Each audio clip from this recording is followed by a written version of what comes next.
Good afternoon, everybody. This is another edition of the Passball Show, brought to you by TomTLA.com, as well as St. Aloysius Church and School in Jackson, New Jersey. Also by Two Ways, One Passion food truck located in Scranton, Pennsylvania. And I tell you, man, I feel like every time I do this show, I take a dip back in time.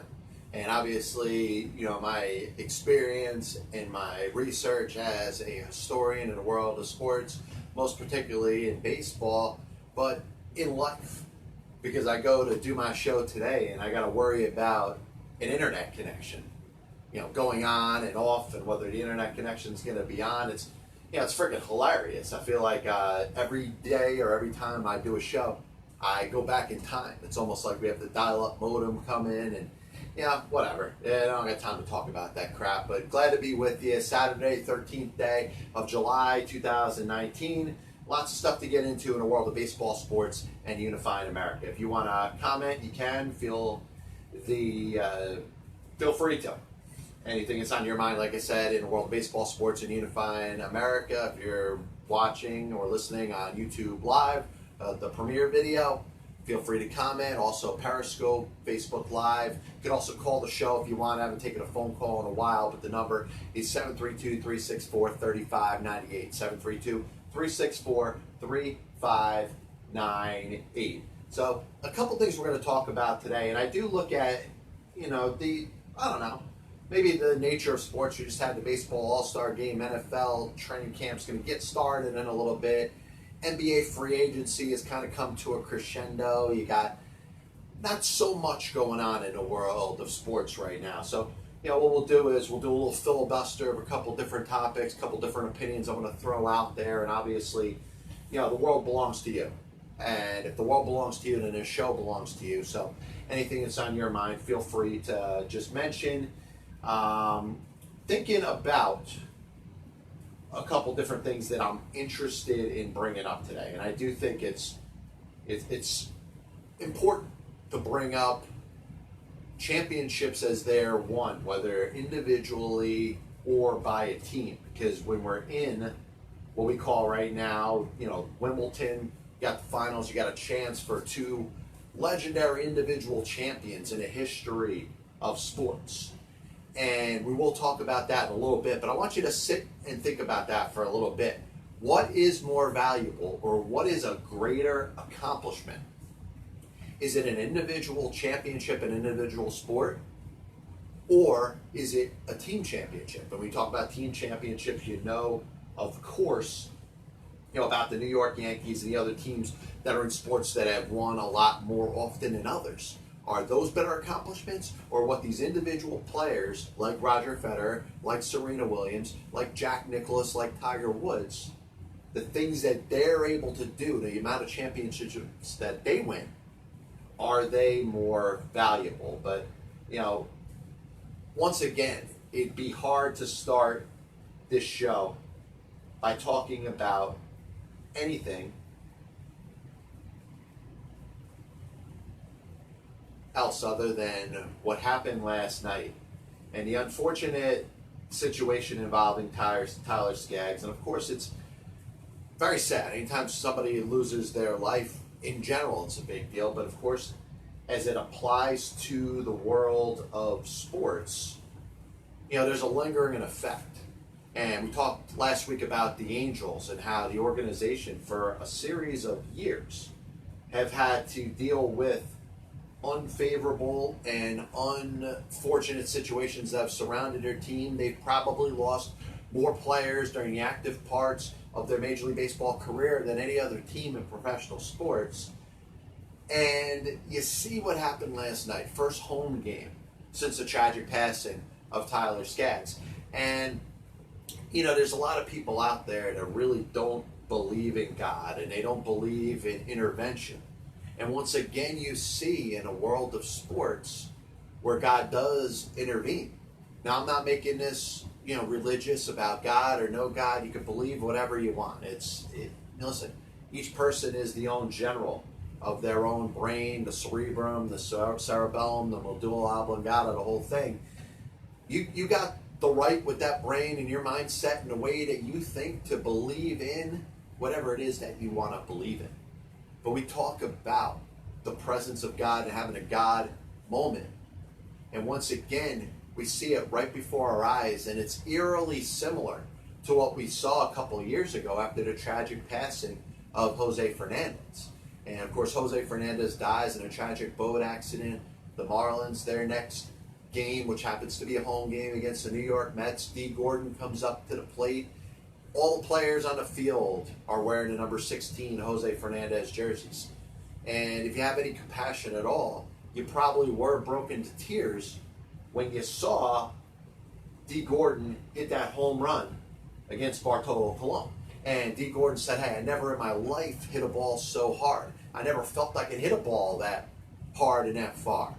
And it was almost like he was getting lifted from a spirit, something kind of enabling him to do what he did. And listen, as he's crying going around the bases, I don't think he could watch a clip of that home run and not get choked up and emotional over it. It was obviously a tragic situation. You know, the loss of Jose Fernandez was such, you know, an impact that was felt throughout the sport of baseball. But man, just how did it feel for the players losing their teammates and finding a way to get themselves back on the field and play a game? Yes, they're getting paid to play, but a game that they're getting paid to play without one of their own. And the Los Angeles Angels of Anaheim, of course, have played a couple games since the death of Tyler Skaggs, and they had his jersey up in their dugout while they're playing games on the road. And of course, the emotional return home, first home game since his tragic passing, and you get, you know, the vibes right away that it was all about Tyler Skaggs, and it certainly should have been. The 45 on the mound, all the players on the team wearing 45 jerseys. Mike Trout coming up, hitting a home run in his first at-bat. The Angels scoring 7 runs in the first inning. And not only that, the team ends up throwing a no-hitter. 13-0 win over the Seattle Mariners. And listen, the Seattle Mariners, we understand they don't have a lot to play for. And maybe you could say the same over the course of the season with the Angels. Not a season that's really worked out to the way that they would love for it to. But man, if you just see the aura in the air of what happened last night. And you know what? There's a lot of people that probably woke up this morning and probably had no idea what happened. I'm sure, you know, your baseball fans know that they're going to do a tribute to Tyler Skaggs in Los Angeles, first home game that they have. Probably aren't surprised that old players were wearing the number 45 jerseys. And you know what? A lot of you probably wouldn't even be surprised the fact that the Angels won and they dedicated the win to Tyler Skaggs. But 7 runs in the first inning, the Trout home run. And it's something you never seen before. A combined no-hitter by Taylor Cole and Felix Pena, which was using what? The opener. The first no-hitter in baseball history using an opener. The Tampa Bay Rays have not done it with Ryan Stanek or anybody else that they've started, you know, within the first inning or two. And obviously, when it comes down to what it means to the Angels, to the family of Tyler Skaggs, and to the baseball community, the fact that a no-hitter was thrown last night was probably irrelevant.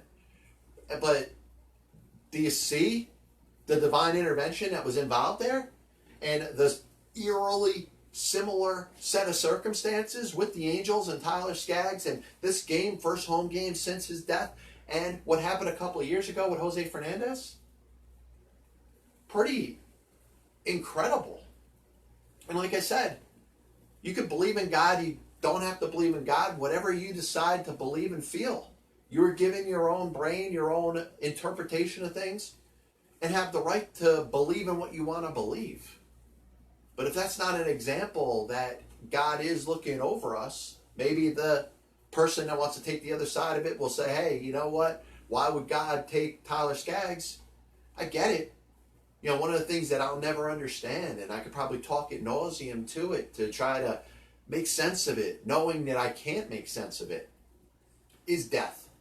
And how death occurs in so many different circumstances, sometimes sudden, sometimes over time. A person could, a mother can die giving birth, and a child as they're being born could be healthy and just die.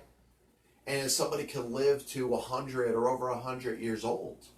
And anywhere in the middle.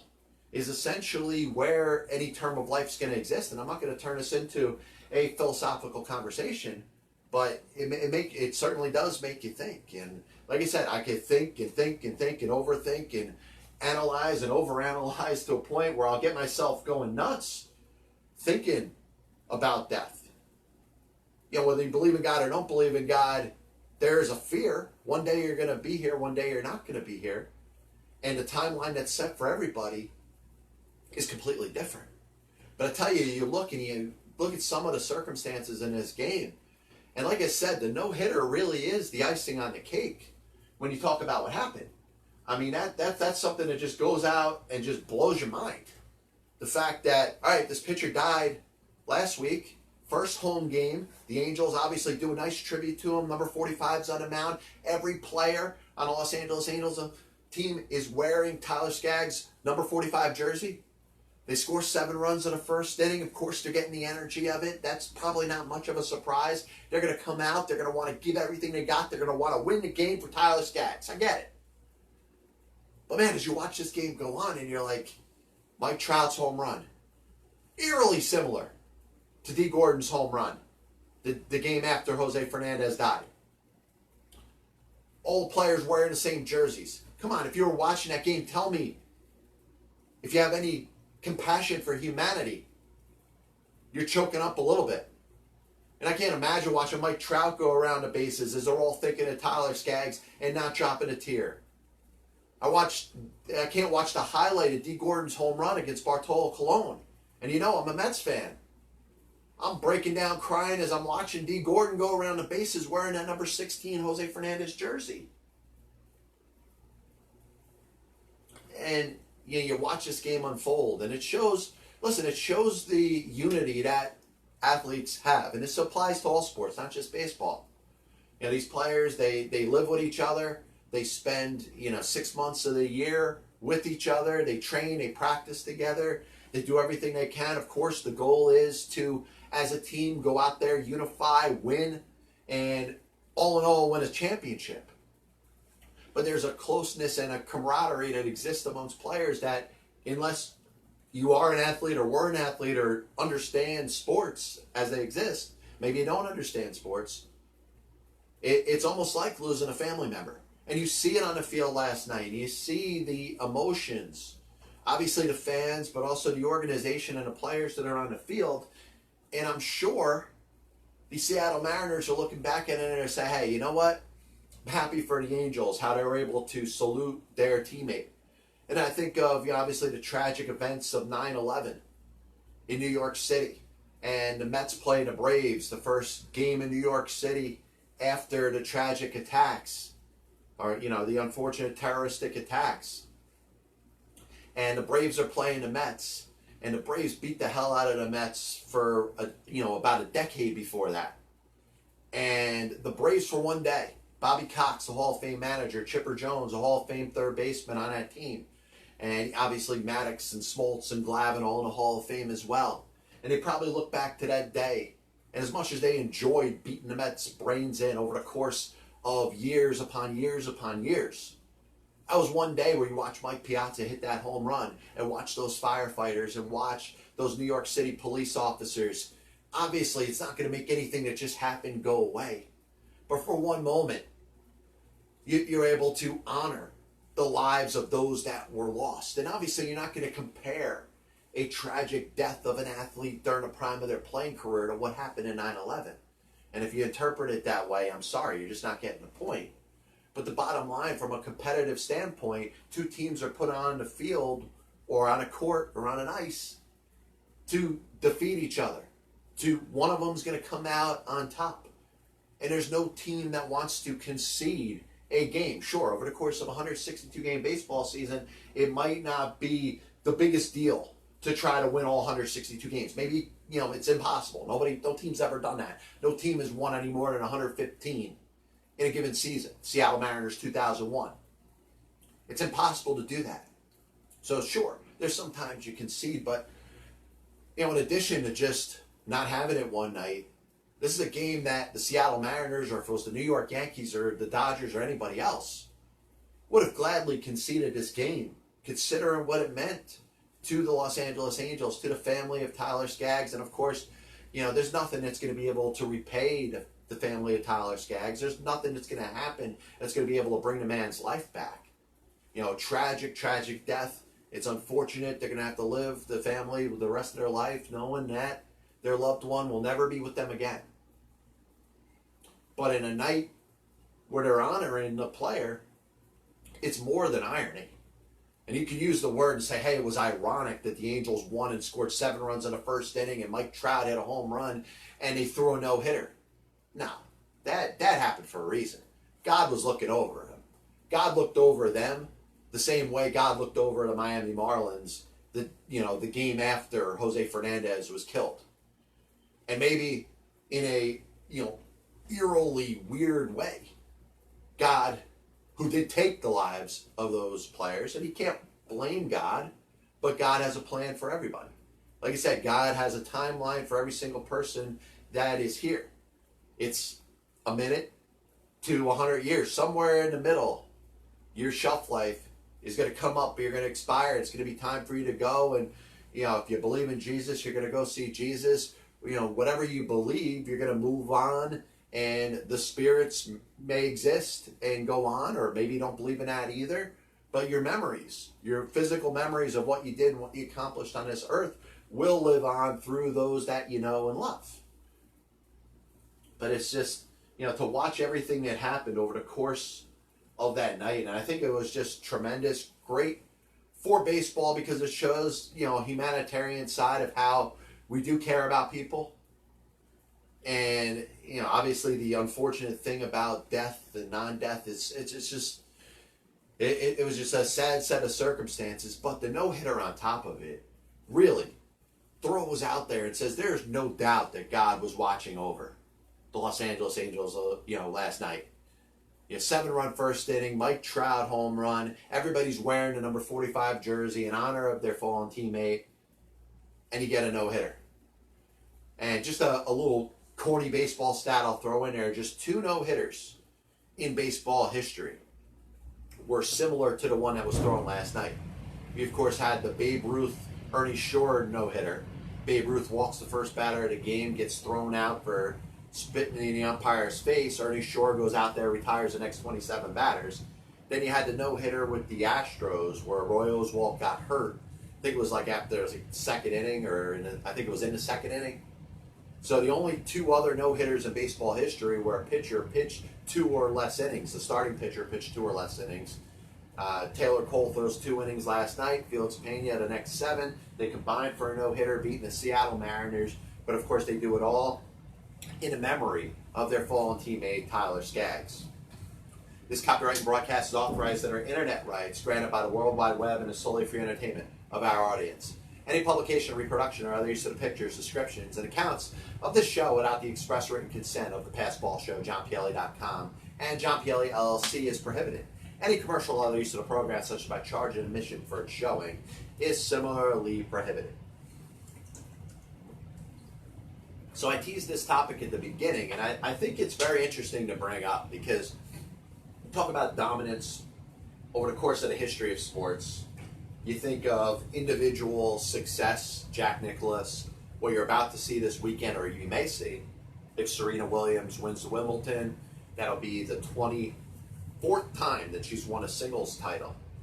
And it's incredible for an individual, and I don't think there's another individual athlete out there, excuse me, that has won more championships. Roger Federer, as he sits there on his 20 major championships, if he wins Wimbledon, that'll be number 21. In golf, Jack Nicklaus, the record of 18. Tiger Woods is pursuing it as he won, the Masters this past year, his 16th major. And I try to compare that to what it means. An individual athlete obviously has very little to rely on. You could say a golfer has a caddy. And, anybody wins any sort of championship, they throw a little money towards their caddy who helps them. Some of them give better advice than others, but in some cases, some are just simply, hey, hand me the club that I want. This is the club I'm going to use to hit. Just give it to me. And they have little impact on any decisions that are made on a golf course. Tennis, you got equipment managers, you got people that are working with you, you got coaches, you got people that work with you every day. So, those are ones that are going to get rewarded. And I guess if you're talking about an individual in an individual sport, you would say that would equate as part of their team. And obviously, you know about team sports. A team doesn't win with just an individual. A team needs contributions from multiple players to be able to win any sort of championship, a World Series, a Super Bowl, a Stanley Cup. It can't be done by one person. There can't be one player. And of course, there's been dominant players. There have been some of the best players in the sport that have won championships, and they're rated by the amount of championships that they've won. Bill Russell's 11 NBA championships is something you may never see in the history of sports again. Bill Russell is probably known as one of the biggest winners in the history of sports. 11 championships in 13 years. It's something that's incredible. And you think of, Michael Jordan winning 6 in the NBA. You think of Yogi Berra winning, 10 World Series championships over the course of his career. Joe DiMaggio winning 7. The players, obviously, it becomes a part of what they're remembered for. But without the help of teammates, without the help of other dominant or good players, at least average, at least above average players to help you go out there and win a championship, there is no championship. And those elite players would not be able to say, hey, we are a champion. You look at, as we spoke last week about super teams in the NBA, you could compile the best active players that exist in a sport, but there's no guarantee that that team is going to go out there and win themselves a championship. It's just not a guarantee. You still got to go out there and do it. You still need to have some sort of camaraderie. One dominant player doesn't make a team. So, once again, it brings me to my question. What is a bigger deal, or what is a better accomplishment? Individual championships or team championships? And I look at what Serena Williams has done, and obviously, she's a mother. She's, got a less than 2-year-old child. As a woman, as a female athlete, certainly should be revered in that way. What a fantastic career she's had. But where does that rank when you put her up against the New York Yankees? Because think about it. Think about the 27 championships that the New York Yankees have won over the course of baseball history. 1923, 1927, 28, 32, 36, 37, 38, 39, 41, 43, 47, 49, 50, 51, 52, 53, 56, 58, 61, 62, 77, 78, 96, 98, 99, 2000, 2009. And the reason I run all of them off is not to sound smart, but all the different years that it encompasses, almost 100 years we're talking about, pretty close to 100 years since the Yankees' first World Series championship.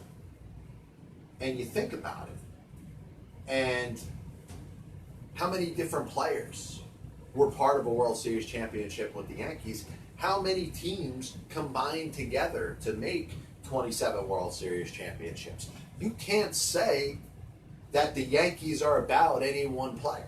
You talk about the great players that played in the history of the New York Yankees franchise, and you start with the likes of Babe Ruth and Lou Gehrig and Mickey Mantle and Yogi Berra and Reggie Jackson and Derek Jeter and Mo and anybody that you want to name that's been part of Yankees history.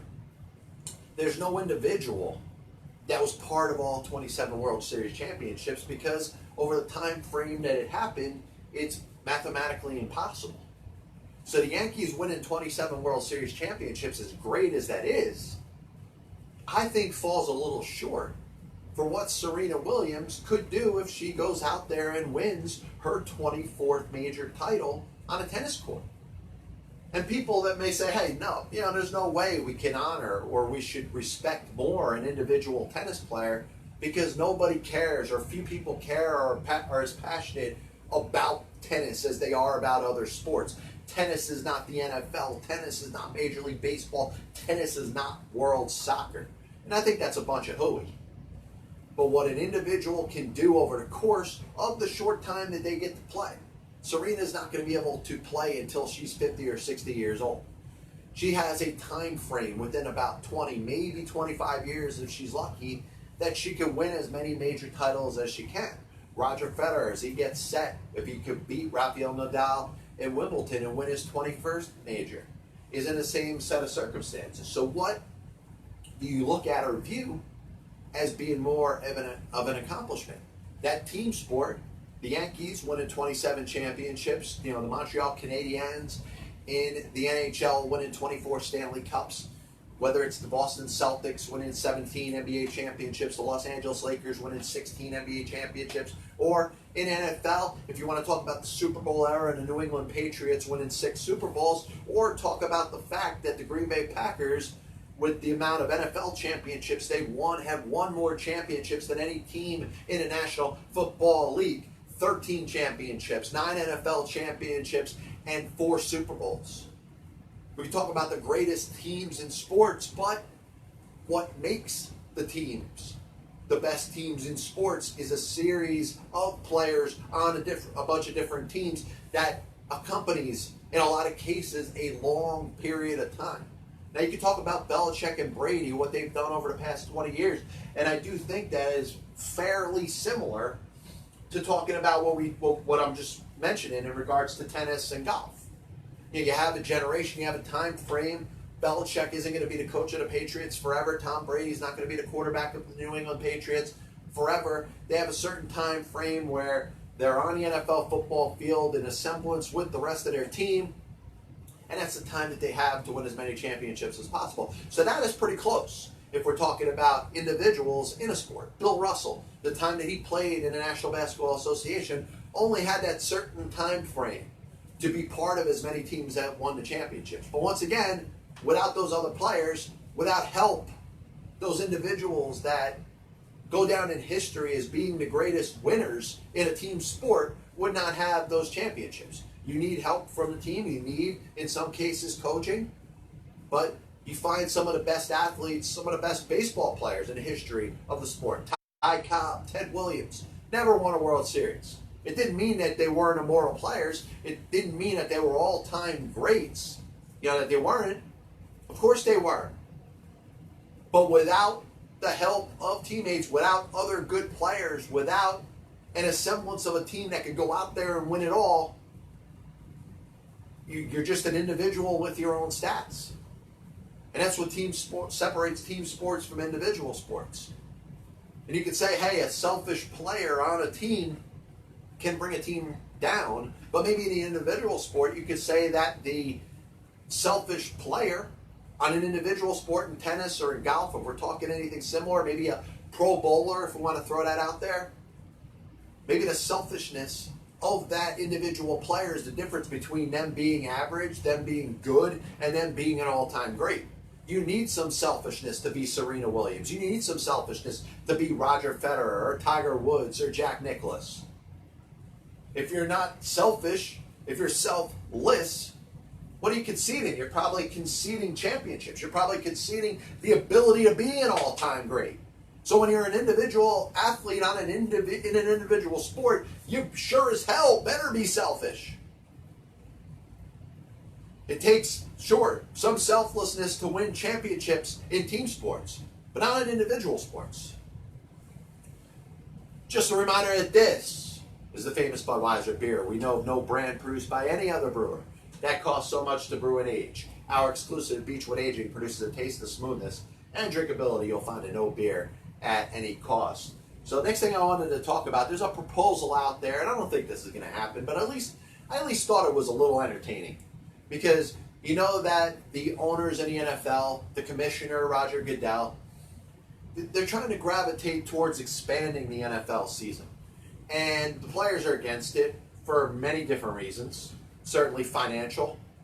If you're playing 16 games and your contract or your salary for a season requires you to be part of 16 regular season games, well, would you expect an incremental raise if it goes from 16 to 18 games? There's going to be a dispute between the owners and the players over that. The owners will say, well, you know what, you're spreading your salary over a course of 18 games. That means you're making less money per game. Players aren't going to want to do that. They would want their contracts, if they had decided that they were going to go to an 18-game season. They would want their contracts prorated to a point where they'd make the same amount of money over the course of 18 games. In other words, they're getting a raise for the extra 2 games that they're playing. And the other side of it, obviously, is the safety issue. You got concussions, you got the seriousness of the violent game that we see. Athletes are so much more strong. They are built, it's like battering rams. Every collision on an NFL football field is like the equivalent of a car accident. You got CTE, all these different things to worry about when it comes to health and safety of the players on the field. You got players in the prime of their career, 25, 26 years old, decide that they had enough and they're retiring. You got retired players that can't deal with the CTE. The injuries to their brain have gotten them so messed up that they just want to end their own lives. They don't want to deal with the headaches anymore. So we know this is all serious stuff. So there's always going to be that dispute or that debate between the players that, sure, want the game to be as safe as possible, want to put themselves in as little harm's way as possible, and the owners that are saying this preseason charade that exists, the 4 games, the fact that nobody plays in any of these games. And we understand why nobody plays in these games. You don't want any of these players to get hurt in these games that mean nothing. So, hey, take this time, spread it over the course of 18 or 19 weeks, play 2 more games, make it mean a little bit more. So the last proposal that was put out there, I think end up causing a charade, in all honesty. I think there's a lot more, probably balanced, maybe 50-50 in regards to positivity and negativity in regards to this proposal. 18-game NFL season, players who are getting paid to play in 16 games are not going to be able to play in any more than 16 games, which does create a little more strategy. And obviously, as a baseball purist that I am, and I'm a sports purist, I look back at the way games used to be played, and I'd like to see as much of the past injected into the present as possible. But, you think of the players that are playing in 16 games. And let's say, hypothetically, we went to an 18-game season, and there was a mandate that no player could play in any more than 16 games. Obviously, that leaves the strategy involved up to the coaches of when they're going to play a player, when they're not going to play a player, and how does it impact the stars? A backup quarterback is guaranteed to be starting 2 games during the course of each NFL season. You can talk about Eli Manning's consecutive start streak that he, at some point passed Brett Favre. You'll never have that again in the history of pro football because you're not going to be allowed to play in every game. The most games you can play in is 16. But you think of quarterbacks, and obviously an overly a position that has so much more value than that, maybe in any other position in sports. Your star quarterback only playing in 16 of 18 games. You have to go to your backup. Do you decide, hey, is week 1 a good time to sit your starter? Or do you want to be in a spot where maybe you start your starting quarterback all first 16 games and sit him in the last 18? You're obviously taking a risk. You don't know if your team's going to be good. You could have the most talent on the field. We could talk about all the experts that expect your team to do so good, and there's no guarantee you're going to be in week 17 or 18 over the course of an 18-game NFL season and not have those games mean something. So if you play in a first 16 and you got to go to your backup quarterback in week 17 and 18, I'm sure it's going to happen. We're going to have teams playing for a playoff spot with their backup quarterback because their starting quarterback wouldn't be eligible to start. But listen, all of this is a bunch of discussion right now because this is probably not going to happen. But this is the first time that you've really heard anything that the owners have discussed in regards to proposing that almost makes a little bit of sense. I'm not saying it'll ever happen. And honestly, I think the dispute that the owners and the players are having over the amount of games that they're playing is going to be something that's going to continue to be tabled. In other words, when the NFL's collective bargaining agreement expires in 2020, I don't think it's going to be as divisive of an issue as, let's say, some of the issues that are going on in baseball. I don't think there's going to be a lockout or a strike in regards to this particular issue, but it's something that's always going to be discussed. At some point, it may make sense to play more games in the National Football League, but from a safety perspective, we understand why that doesn't happen. Maybe it could come a time where we just shorten the preseason. Shorten the preseason to 2 games. Maybe have some extra practices over the course of those other 2-3 weeks and just not have 4 preseason games. What's the sense in playing 4 preseason games if the first 2 games are going to be essentially walkthroughs where starters are not going to play? Maybe the starters will play a little more in game 3, but the last preseason game, the last one before the regular season starts, is going to be a game where it's another walkthrough. And you're lucky if your starting players even set foot on a football field and play a single play. I understand that. I get how the preseason is such a charade and something that probably is boring to watch. Imagine being part of an NFL team and having to just toughen it out over the course of that month. But I don't think we're going to get to a point where we're going to add more games during the regular season. I mean, you look at the most violent game in all sports, and I know you can talk about hockey or rugby or lacrosse. They all have certain levels of violence involved in them, but there's no violence in a professional sport that is anywhere close to what you see in a National Football League. I mean, these are machines that are essentially created to just crash into each other, and the amount of head trauma that's caused by it. You understand why the league, you understand why humanity as we exist in this world just don't want to see any more collisions. They want to minimize the amount of contact possible. They obviously are not going to be in favor of expanding the season beyond 16 games. Just a reminder that Castrol provides maximum protection against viscosity and thermal breakdown. Castrol, engineered for today's smaller cars. So a little recap of the show today. We talked about Tyler Skaggs, and we spoke about him in the show we did last week, but the Angels having their first home game since the tragic passing of their pitcher. Everybody's out there wearing number 45 jerseys. They score 7 runs in the first inning against the Seattle Mariners. Mike Trout hits a home run, and on top of it, you get the divine intervention of a combined no-hitter with Taylor Cole and Felix Pena. And we mentioned that impact on baseball history, only the 3rd no-hitter in baseball history where a starting pitcher went 2 or less innings. Babe Ruth and Ernie Shore, Roy Oswalt and 5 relievers, and now you got Taylor Cole and Felix Pena. But obviously the eerie similarities between that night, the night of last night, and the night in Miami, Florida, where the Marlins honor Jose Fernandez and D. Gordon wearing the number 16 jersey hits the home run off of Bartolo Colon. And obviously, if you have any compassion for humanity, you get a little shooken up watching this. Because they love their teammate. They miss their teammate. They know he can't be there. They know he's never coming back. Everything they're possibly trying to do, they're doing for him. And it's just, a tragic set of circumstances, of course. But once again, God finds a way to put himself out there and say, hey, you know what? You lost your teammate. Let me give you this night.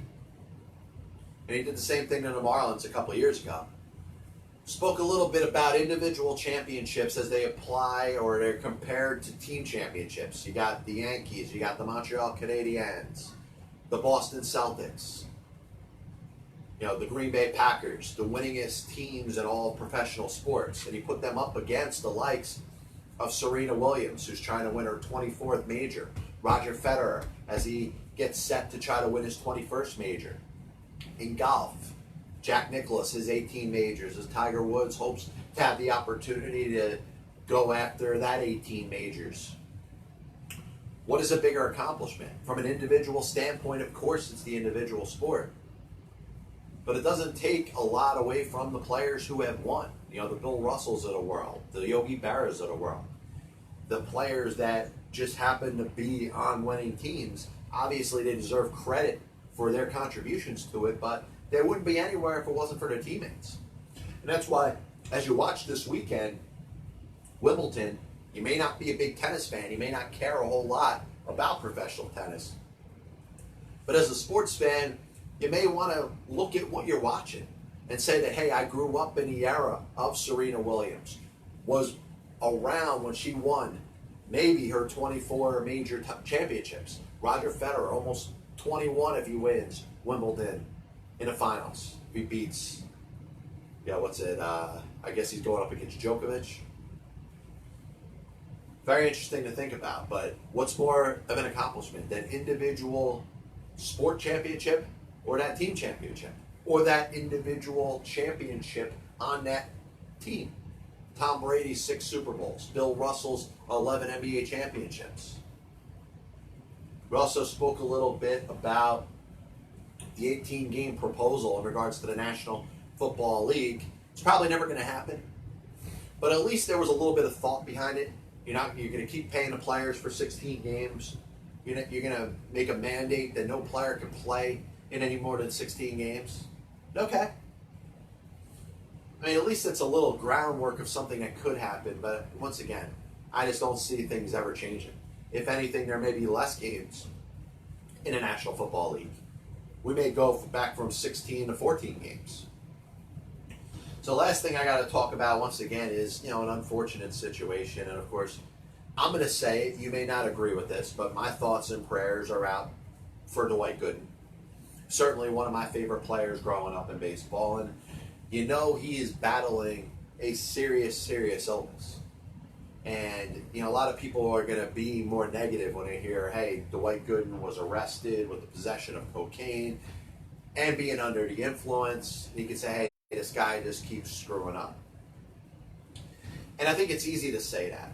But I think we should grow a little compassion for what it's like to be an athlete. Because somebody goes out there, you have a certain time frame of your career, and you go from being unknown to known in a heartbeat. And everybody knows the story of Dwight Gooden, the young kid coming out of Tampa, Florida, emerging on the scene with the New York Mets in the 24-4 season, the Cy Young year of 1985, and all of a sudden he is, one of the most popular people in New York City, one of the more popular people in the whole United States. And how people are going to handle that. How do you handle that individually? Well, most of you that are being critical or supportive will probably never get a chance to understand what that means and what that signifies. And there's also those that aren't going to be able to relate to what it's like to be an addict. Somebody that uncontrollably can't keep themselves from being drawn to something that's damaging and harmful to them. And obviously, Dwight Gooden is an addict. And for those of you that are just instinctively saying, hey, he's screwed up again, I don't believe it's Dwight Gooden's choice. And some people were created with more addictive personalities than others. I mean, think about that person that has smoked for, X amount of years, 20, 30, 40, 50 years. And you say, hey, that's a bad habit.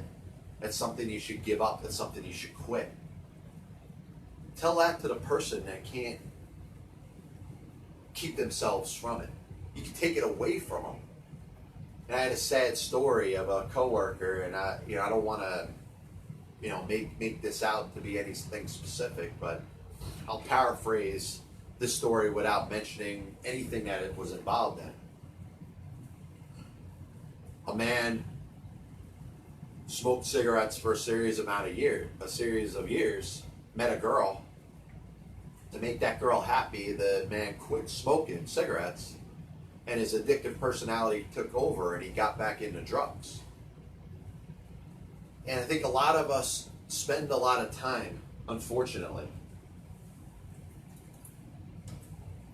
not understanding what it could be like to be somebody else. And Dwight Gooden may be more voluntarily conceding to his addiction. It could be possible. He could get to a point where he says, hey, forget about it, I don't care anymore. And that's possible. But we don't know that. Unless Dwight Gooden goes up there and holds a press conference and says that exactly. We don't know that that's the case. You have to feel for somebody that obviously is living a destructive life. It's not like he's going out there choosing to kill people. It's not like he's addicted to serious crime. He's addicted to something that is harming himself, and at some point may lead to his own demise and his own untimely death. So before you go out there and judge Dwight Gooden, take a moment to try to empathize, sympathize. And I don't know, if you can't put yourself in the shoes of what it's like to be an addict, good for you. I mean, a lot of people are fortunate to not have an addictive personality, to not have to fight any sort of battles to keep yourself away from something that is extremely harmful. But just try to understand what it could be like for somebody like Dwight Gooden. Because I'm sure the last thing that he wants to do is go back to doing coke. If he could get himself away from it, I'm sure he would like to. But unfortunately, he just can't keep himself from doing it. So my prayers are with Dwight Gooden. And I hope God can look over him. I hope God can bless him. And God can get himself to a point where he could stay away from this self-harmful and terrible, terrible habit. I do want to thank everybody for tuning in. The Passball Show, brought to you by 2 Ways, 1 Passion Food Truck. If you're in the Scranton, Pennsylvania area, you should check out 2 Ways, 1 Passion Food Truck, located on Naog Avenue in Scranton, Pennsylvania. Great series of food, ingredients made by Karen and Jenny. They do a great job over there. Once again, 2 Ways, 1 Passion Food Truck, Scranton, Pennsylvania. You could Google it, or you could like their Facebook page 2 Ways, number 2, WAYZ, ONE Passion Food Truck, Scranton, Pennsylvania.